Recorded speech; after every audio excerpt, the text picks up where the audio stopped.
Hello hall. So welcome to our classes. So ഒരു ചെറിയൊരു question ചെയ്താൽ നമ്മൾ 10th മോഡൽ എക്സാമിൻ്റെ ഒരു ക്വസ്റ്റ്യൻ പേപ്പറിലുള്ള ഒരു ക്വസ്റ്റ്യൻ ആണ്. ഓക്കെ അല്ലേ, നമ്മുടെ 10th പുതിയ പാറ്റേൺ പ്രകാരമുള്ള ഒരു ക്വസ്റ്റ്യൻ ആണ്. സോ നേരെ ക്വസ്റ്റ്യനിലോട്ട് പോവാം. Okay, if 2 dice with numbers 1 to 6 marked on their faces are rolled together. ഒന്നുമില്ല, രണ്ട് ഡൈകൾ. ഓക്കെ, അതിൻ്റെ മലയാളം താഴെ കൊടുത്തിട്ടുണ്ട്. 1 മുതൽ 6 വരെ നമ്പേഴ്സ് എഴുതിയ രണ്ട് ഡൈകൾ ഒരുമിച്ച് എറിയുന്നു. ഓക്കെ അല്ലേ, അങ്ങനെയാണെന്നുണ്ടെങ്കിൽ ആ sum of numbers turning up is 9. അതിലെ അക്കങ്ങളുടെ തുക, അക്കങ്ങളുടെ സം എന്ന് പറയുന്നത് 9 ആവാനുള്ള പ്രോബബിലിറ്റിയാണ് ചോദിച്ചത്. ക്വസ്റ്റ്യൻ മാർക്ക് നിങ്ങൾ നോക്കുക, 2 മാർക്ക് ഈ ക്വസ്റ്റ്യൻസ് ഉള്ളൂ. അപ്പോൾ ഒരുപാട് ടൈം നമ്മൾ കൺസ്യൂം ചെയ്യാൻ പാടില്ല.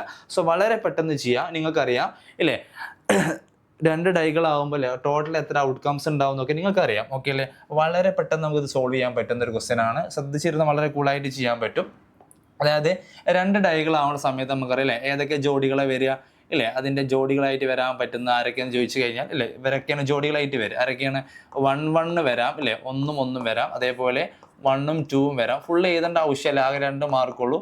അതുപോലെ 1ഉം 6ഉം വരാം. ഇതേപോലെ 2-1 തുടങ്ങി എവിടെ അവസാനിക്കും? 2-6 അവസാനിക്കും അല്ലേ, 2-6 അവസാനിക്കും.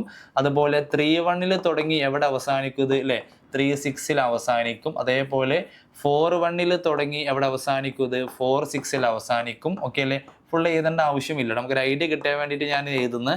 ഓക്കെ അല്ലേ, അതുപോലെ 5-6 അവസാനിക്കും. ഓക്കെ അല്ലേ, അങ്ങനെ 6-1 തുടങ്ങി എവിടെ അവസാനിക്കും? അല്ലേ, 6-6 അവസാനിക്കും. അപ്പം നമുക്കറിയാം 2 ഡൈകൾ ഒരുമിച്ച് എറിയുന്ന സമയത്ത് എത്ര പേരുണ്ടാവും ചോദിച്ചു കഴിഞ്ഞാൽ 36 പേരാണ് ഉണ്ടാവും അല്ലേ. നമുക്കറിയുന്ന പേരാണ്, 36 പേരാണ് ഉണ്ടാവും. ഓക്കെ അല്ലേ, ആ 36 പേരിൽ എത്ര പേരാണ് 9 തരുന്നത്?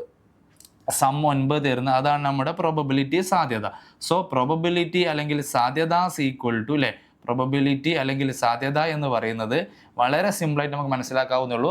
സമ്മ് തുക 9 വരുന്ന ആരൊക്കെ നോക്കാം?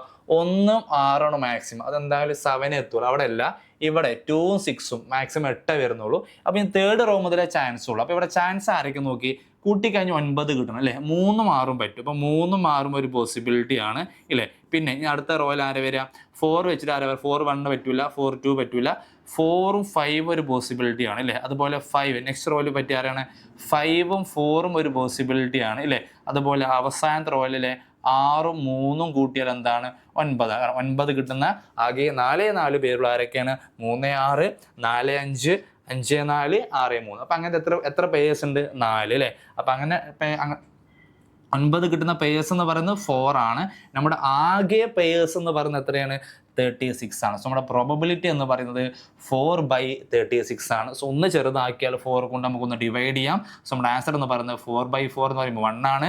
36നെ 4 കൊണ്ട് ഡിവൈഡ് ചെയ്താൽ ആൻസർ 9 ആണ്. സോ നമ്മുടെ ഫൈനൽ ആൻസർ എന്ന് പറയുന്നത് 1/9 ആണ്. സോ ക്വസ്റ്റ്യൻ മനസ്സിലായെന്ന് വിചാരിക്കുന്നു. ഓക്കെ അല്ലേ, ആകെ 36 പോസിബിലിറ്റീസ് ആണ്. അതിൽ 9 തുക 9 തരുന്ന എത്ര പേയേഴ്സ് ഉള്ളൂ?